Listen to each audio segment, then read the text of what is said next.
My prevention story. Well, in a lot of ways, my story, my journey to recovery is unique, but then again, it's not unique at all because when you suffer from, as we call it, SUD, you suffer from SUD, we all hit that bottomless pit of despair.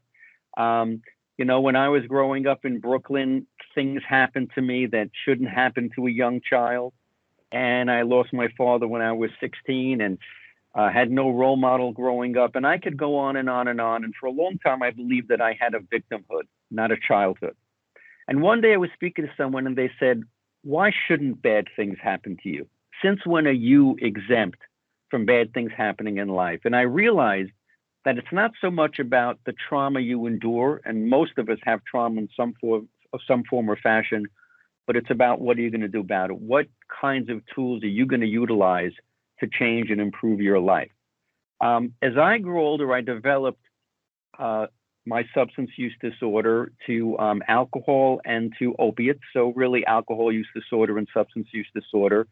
And my life became unbearable, and I did incomprehensible things. I did things I never thought I would do, and I thought thoughts that I never thought I would think. And finally, when I'd had enough, I showed up to the doors of a 12-step model abstinence-based program of recovery, which is currently my pathway to recovery. And it's important to note that back then, which is the early 1990s, the prevention tools that exist today, the evidence-based tools, didn't exist back then. There was nothing such as medication-assisted treatment or the advanced cognitive behavioral therapy that exists today, or certainly telehealth. All these things didn't exist, and that's why we should all have so much gratitude that they now do exist. I stayed sober and utilized this pathway of recovery for over 10 years, and I then stopped utilizing the prevention tools I was taught.